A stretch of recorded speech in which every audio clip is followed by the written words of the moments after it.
नमस्कार स्टूडेंट्स। मैं पिछली वीडियो में आपको छंदों के नियम यगण मगण तगण रगण लघु गुरु बताए थे। छंद जो है उनमें गण जो हैं यति, गण, संख्या, लय कहाँ पर किस तरह से आती है उसको मैंने बताया था। आज मैं आपके समक्ष छंदों में मात्राओं की गणना जो है किस तरह से की जाती है। जब हम मात्राओं की गणना करते हैं तो कौन कौन से नियम हैं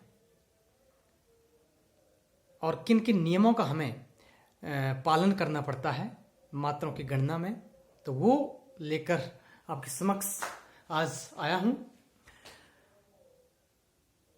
कौन सा वर्ण जो है लघु गिना जाएगा, कौन सा वर्ण गुरु गिना जाएगा, इसके बहुत से नियम हैं। जैसा कि मैंने आपको पिछली वीडियो में कहा था कि लघु जो है उसकी निशानी एक जब हम लगाते हैं या आई की तरह लघु की निशानी होती है और गुरु की निशानी जो है एस की तरह होती है। एस जब हम लिखते हैं तो गुरु की निशानी मानी जाती है। लघु की एक मात्रा गिनी जाती है और गुरु की दो मात्राएं गिनी जाती हैं। अब किस वर्ण को हम लघु माने, किस वर्ण को हम गुरु माने, इसमें बहुत से अपवाद भी हैं, परंतु कुछ एक सेट नियम जो हैं वो इसके बनाए गए हैं। साधारणतः अगर मैं कहूं तो ह्रस्व स्वर तथा ह्रस्व व्यंजन, ह्रस्व स्वर से बने व्यंजन, ठीक है ना, ह्रस्व स्वर या ह्रस्व स्वर से बने व्यंजन जो हैं वो आपके लघु माने जाएंगे। ठीक है, ह्रस्व स्वर मैंने यहां पर लिख दिए हैं, आप यहां पर पढ़ सकते हैं। ह्रस्व स्वर तथा उससे बने जो व्यंजन हैं उनको हम क्या मानेंगे, उनको हम लघु मानेंगे, छोटा मान लेते हैं। ये पहला नियम। ह्रस्व तो हम छोटा ही मानते हैं और परंतु ह्रस्व स्वर से जो व्यंजन बनता है, ठीक है ना, जैसे क है, क में ह्रस्व स्वर जुड़ा हुआ है तो उसको हम लघु मान लेते हैं। कलम में जो है हम ह्रस्व ही स्वर जुड़ा हुआ है, क में भी, ल में भी, म में भी, इसलिए इसको लघु जो है मान लिया जाएगा। इसकी एक मात्रा जो है वो गिन ली जाएगी। और लघु वर्ण पर जब चंद्र बिंदु लगाया जाएगा, ठीक है ना, ये भी मैंने दूसरा है, लघु वर्ण या स्वर पर जब चंद्र बिंदु लगाया जाएगा तो वो भी ह्रस्व माना जाएगा, अर्थात लघु ही माना जाएगा। ठीक है ना, लघु, उसकी मात्रा एक गिनी जाएगी। ह्रस्व स्वर तथा ह्रस्व व्यंजन पर, स्वरों के ऊपर लगेगा, चंद्र बिंदु लगेगा, स्वरों के ऊपर आपको लघु गिना जाएगा, छोटा गिना जाएगा। और जो ह्रस्व व्यंजन होगा उसके ऊपर भी अगर हम चंद्र बिंदु लगाएंगे तो वो भी आपका जो है छोटा ही, उसकी गिनती जो है छोटी होगी। तीसरा नियम जो मैं आपको बताता हूं, तीसरा नियम है हलंत व्यंजन लघु माने जाते हैं। जितने भी हलंत व्यंजन होंगे, हलंत जब हम किसी को कर देते हैं उसको हम आधा मान लेते हैं, तो जितने भी हलंत व्यंजन हैं वो आपके लघु माने जाएंगे, छोटे माने जाएंगे, उनकी मात्रा जो है एक मात्रा गिनी जाएगी। तीसरा नियम आपका ये है। चौथा नियम मैंने लिखा है ह्रस्व स्वर जिस संयुक्त अक्षर के अंत में हो, ह्रस्व स्वर जिस भी संयुक्त अक्षर के अंत में ह्रस्व स्वर आएगा उसको हम लघु मान लेंगे। ठीक है ना, संयुक्त अक्षर क्षत्रज्ञ, ठीक है ना, ह्रस्व स्वर जिस संयुक्त अक्षर के क्षत्रज्ञ के में अगर ह्रस्व स्वर लगा होगा तो इन संयुक्त अक्षरों को हम लघु मान लेंगे, छोटा मान लेंगे, ह्रस्व मान लेंगे और इसकी निशानी, इसकी मात्रा जो है छंदों में एक ही गिनी जाएगी। अगला नियम, दीर्घ स्वर या उसके प्रयोग से उच्चारित व्यंजन, दीर्घ स्वर और दीर्घ स्वरों के प्रयोग से उच्चारित व्यंजन को गुरु माना जाएगा, बड़ा माना जाएगा। ठीक है ना, गुरु। दीर्घ स्वर और उसके प्रयोग से जब हम व्यंजनों का उच्चारण करते हैं, कालम, कलम मैंने बताया इसमें लघु गिना जाएगा, दीर्घ स्वर कालम, ठीक है ना, बड़े स्वर, जो स्वर बड़े होंगे और बड़े स्वरों के प्रयोग से जो जिन वर्णों का उच्चारण हम करेंगे उसको हम गुरु मान लेंगे, उसको हम बड़ा मान लेंगे, ठीक है ना। और उसकी मात्रा जो है उसकी गिनती 2 हो जाएगी। अगला जो मैंने आपको नियम यहां पर लिखा हुआ है, अनुस्वार जिन वर्णों के ऊपर लगेगा, अनुस्वार जानते हैं ना, अनुस्वार जो हम बिंदु लगा देते हैं, तो अनुस्वार जिन भी वर्णों के ऊपर अनुस्वार जो है वो लगा दिया जाएगा, वो गुरु बन जाएगा, बड़ा बन जाएगा, ठीक है ना। जिन भी वर्ण, चाहे वर्ण आपका लघु है चाहे गुरु है, जिन भी वर्णों के ऊपर आप देख लेंगे अनुस्वार लगा होगा तो वो आपका बड़ा मान लिया जाएगा, उसको गुरु जो है हम मान लेते हैं। अगला जो बहुत महत्वपूर्ण नियम है, क्योंकि मेरे बहुत से विद्यार्थियों ने मुझसे कहा था कि मात्राओं की गणना के अपवाद जो हैं उसको आपने सुलझाना है, अपवादों को आपने बताना है कि अपवाद जो हैं कैसे हैं। तो अपवाद जो मेरा अगला नियम है, मैंने आवश्यकता अनुसार पाद के अंतिम ह्रस्व स्वर को भी गुरु मान लिया जाता है। ये पॉइंट यहां पर समझने लायक है कि आवश्यकता अनुसार जैसे आपको आवश्यकता पड़ेगी, पद्य में, छंद पद्य में प्रयोग होते हैं, जैसे आपको आवश्यकता पड़ेगी आवश्यकता के अनुसार पाद अर्थात पंक्ति के पाद के अंतिम जो ह्रस्व स्वर है, अंतिम ह्रस्व स्वर को हम गुरु मान लेते हैं, बड़ा मान लेते हैं। होगा ह्रस्व, होगा वो छोटा, परंतु आवश्यकता अनुसार अंतिम पंक्ति का अंतिम होगा, वो अंतिम वर्ण होगा, पाद के लिखा है मैंने, पाद के अंतिम, अगर अंतिम ह्रस्व स्वर है उसको हम गुरु मान लेते हैं आवश्यकता के अनुसार। अगर हमें आवश्यकता पड़ती है तो चाहे वहां पर लिखा वो ह्रस्व गया है परंतु हम उसको गुरु मान लेंगे, ये अपवाद है। उसके बाद आवश्यकता अनुसार कभी कभी ए तथा ओ को भी ह्रस्व मान लिया जाता है। वैसे तो ए और ओ जो है हमारे, ए और ओ जो है वो क्या होते हैं, गुरु होते हैं, ए और ओ गुरु होते हैं, परंतु आवश्यकता पड़ने पर ए और ओ को कभी कभी क्या मान लिया जाता है, ह्रस्व मान लिया जाता है, कभी कभी उनको छोटा मान लिया जाता है। तो ये, और अंतिम में एक और, उच्चारण के अनुसार गुरु को लघु मान लिया जाता है। एक और बात, उच्चारण के अनुसार, क्योंकि आपका पद्य है, उच्चारण इसमें छंदों में, मैंने पहली वीडियो में आपने बताया था, छंदों में लय, गति, यति और गणों का एक विशेष महत्व होता है, और उच्चारण के अनुसार हमें लय देना पड़ती है पद्य में, इसके किस गति से पढ़ रहे हैं, किस बलाघात से पढ़ रहे हैं, तो उसके अनुसार हमें जो है लघु को गुरु मान लिया जाता है, या फिर गुरु को लघु हम मान लेते हैं उच्चारण के अनुसार, जैसे हमें आवश्यकता पड़ेगी, अपनी सहूलियत के हिसाब से, अपने जो उच्चारण कर रहे हैं, जो लय दे रहे हैं हम बोलने में, पढ़ने में, जिस कविता का पाठ करने में हम जिस तरह की लय दे रहे हैं उसके अनुसार हम गुरु को लघु और लघु को गुरु जो है मान लेता है। इसमें बहुत ज्यादा हार्ड एंड फास्ट रूल इसमें नहीं है।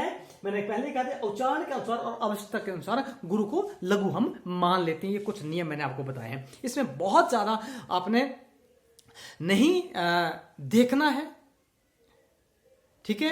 कभी हम गुरु को लघु और लघु को गुरु भी मान लेते हैं अपनी आवश्यकता के अनुसार। अब ये तो कुछ नियम थे, अब मैं आपको बताऊं छंदों के प्रकार। छंद जो है कितने प्रकार के, छंदों के प्रकार जो हैं वो क्या क्या है, तो यहां पर मैंने छंदों के प्रकार आपको बता दिए हैं, आप देख सकते हो। छंद जो है 2 प्रकार के होते हैं, एक है वैदिक छंद और एक है लौकिक छंद। 2 प्रकार के छंद मैंने आपको यहां पर बताए हैं, लौकिक छंद और वैदिक छंद। वैदिक छंद वो छंद हैं जिन छंदों का प्रयोग वेदों और मंत्रों में, जिन छंदों का प्रयोग किया गया है वेद मंत्रों में, जो हमारे वेद हैं 4 वेद, 4 वेदों में जिन छंदों का प्रयोग किया गया है उन छंदों को हम वैदिक छंद कहते हैं।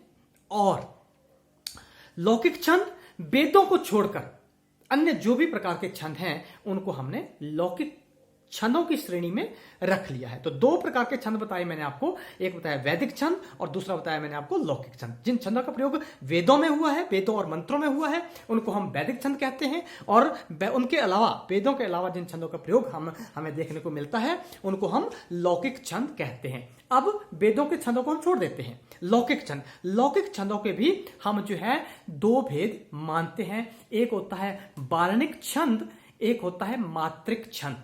जिन छंदों में वर्णों की गणना की जाती है उनको हम वार्णिक छंद कहते हैं, और जिन छंदों में मात्राओं की गणना की जाती है, मात्राएं लगी हैं, लघु मात्रा, गुरु मात्रा, एक पढ़ना, एक जो है उसकी गिनती एक होगी या दो होगी, किस मात्रा की एक गिनती होगी, जो मैंने आपको नियम बताया, किस मात्रा की एक गिनती होगी, किस मात्रा की दो गिनती होगी, वो मात्रिक छंदों में। और वार्णिक छंदों में वर्ण के आधार पर, वार्णिक छंदों में होते हैं जिनकी संख्या, गति और यति जो है नियमों का, जो जिनके नियम जो हैं वर्णों के आधार पर नियम गिने जाएंगे, उसकी संख्या, यति, गति वर्णों के आधार पर होगी, उसको हम वार्णिक छंद कहते हैं। और वार्णिक छंद के भी तीन भेद होते हैं। वार्णिक छंद के तीन भेद होते हैं। पहला है समवार्णिक छंद। समवार्णिक छंद वो छंद होता है जिस छंदों के चारों चरणों में, चारों चरण जो है जिनकी संख्या, यति, गति जो है समान रहती है, समान रूप से रहती है, उसको हम समवार्णिक छंद कहते हैं। ठीक है ना, जिनकी समान रूप से जिनकी गति रहेगी, गणना रहेगी, गणना, गति, यति। जैसे एक पंक्ति में 5 वर्णों के बाद 8 वर्णों के बाद आपकी यति है, रुक रही, यति मतलब विराम, 5 वर्णों के या 8 वर्णों के बाद आपकी यति है, और दूसरे चरण में भी 8 वर्णों के बाद होगी, तीसरे में भी 8 वर्णों के बाद होगी, चौथे में भी 8 वर्णों के बाद यति होगी। उसको हम कहते हैं समवार्णिक छंद। मतलब समान रूप से हर एक चरण में, हर एक पंक्ति में, हर एक पाद में समान रूप से जब वर्णों की गिनती होगी, गणना होगी, उसको हम समवार्णिक छंद कहते हैं। अगला है अर्धसमवार्णिक छंद। अर्धसम मतलब आधा, आधा मतलब 4 पंक्तियां हैं, मान लो एक छंद में 4 पंक्तियां हैं, पहली, दूसरी, तीसरी, चौथी। तो हम क्या करते हैं, पहली और तीसरी और दूसरी और चौथी, पहली और तीसरी पंक्ति और दूसरी और चौथी पंक्ति में समान रूप से होंगे। सभी पहली और दूसरी का मेल नहीं खाएगा, तीसरी और चौथी का मेल नहीं खाएगा। मेल किसका खाएगा, पहली और तीसरी पंक्ति और दूसरी और चौथी पंक्ति का जो मेल खाएगा उसको हम क्या कहते हैं, अर्धसमवर्ण, अर्धसमवार्णिक छंद उसको कहते हैं। क्योंकि आधी है, आधी पंक्तियां खा रही है मेल, पहली और तीसरी और दूसरी और चौथी पंक्ति जब मेल खाती है वर्णों के आधार पर, संख्या, यति, गति और लय के आधार पर जब मेल खाती है, उसको हम अर्धसमवर्ण कहते हैं। उसके बाद है विषम। विषम होता है चारों चरणों की संख्या जो है समान नहीं होती है, अलग अलग होती है। पहले में अलग होगी, दूसरे में अलग होगी, तीसरे में अलग होगी, चौथे में अलग होगी। एक मैंने सम बताया, एक अर्धसम बताया, एक बिल्कुल विषम, बिल्कुल अलग। बिल्कुल अलग का मतलब पहली पंक्ति अलग होगी, दूसरी अलग होगी, तीसरी अलग होगी, चौथी अलग होगी, उसको हम विषम वार्णिक छंद कहते हैं। ठीक है जी। दूसरा है मात्रिक छंद। मात्रिक छंद में भी सेम वैसे ही है, ठीक है ना। मात्रिक छंदों में क्योंकि मात्राओं की गणना होती है, तो सम में सभी जो चरण हैं उनमें मात्राएं समान रूप से होंगी। अगर एक में आपकी 13 मात्राएं आ रही हैं तो दूसरे में भी 13 आएंगी, तीसरे में भी 13 आएंगी, चौथे में भी 13 आएंगी, उसको हम सममात्रिक छंद कहते हैं। अर्धसममात्रिक होते हैं जिसमें आधी संख्याएं जो हैं, आधी पंक्तियां जो हैं मेल खाएंगी, आधी नहीं खाएंगी। जैसे दोहा छंद है, दोहा एक मात्रिक छंद है। दोहा छंद में पहली और तीसरी पंक्ति में 13-13 मात्राएं होती हैं, और दूसरे और चौथे चरण में, दूसरे और चौथी पंक्ति में 11-11 मात्राएं होती हैं, उसको हम कहते हैं अर्धसम मात्रिक। और विषम मात्रिक छंद क्या होते हैं, जो विषम होते हैं, जो बिल्कुल भी मिलते नहीं है एक दूसरे के साथ, मिलाप जिनका नहीं होता है, ना एक पंक्ति, ना दूसरी, ना तीसरी, ना चौथी, कोई भी पंक्ति आपस में मेल नहीं खाती है, उसको हम कहते हैं आपका विषम। तो ये थे आपके छंदों के नियम। कौन कौन से नियम हम मात्राओं की गणना में कौन कौन से नियमों का प्रयोग करते हैं, और मात्राओं की गणना तथा उसके प्रकार। अगली मैं कल ही वीडियो जो आपको डालूंगा वो मैं आपको घनाक्षरी छंद के बारे में बताऊंगा कि घनाक्षरी छंद जो है वो क्या होता है। ठीक है। गणाक्षरी छंद, क्योंकि मेरे बहुत से विद्यार्थियों को ने आग्रह किया था कि गणाक्षरी छंद के विवाद जो हैं वो आपने बताने हैं, तो गणाक्षरी जो छंद है उसके बारे में नेक्स्ट वीडियो में मैं आपको बताऊंगा। एक और मैं सूचना आपको देना चाह रहा हूँ, बहुत जल्दी मैं आपको जो टेट हिंदी का जो आपका टेस्ट आ रहा है उसके लिए भी एक सीरीज जो है मैं शुरू कर रहा हूँ, और उसमें जो जो जरूरी होंगे, जरूरी प्रश्न जो होंगे उसमें वो आपने जो है उसको मैं करवाऊंगा, अपनी ओर से कोशिश करूंगा कि जो जो जरूरी प्रश्न आपके आएंगे टैट में उसको भी करने की कोशिश करूंगा। तो इसके लिए आप मेरे चैनल को सब्सक्राइब कर लें और शेयर करें, अत्यधिक विद्यार्थियों तक ये सूचना पहुंचनी चाहिए कि मैं बहुत जल्दी जो है टैट की प्रश्नावली जो है आपके समक्ष लाने जा रहा हूं। और आप सभी विद्यार्थियों को शेयर कर लें, और जिन्होंने सब्सक्राइब नहीं किया मेरा चैनल तो सब्सक्राइब कर लें, ताकि अत्यधिक विद्यार्थियों को इसकी जो है सहायता मिल सके और फायदा हो।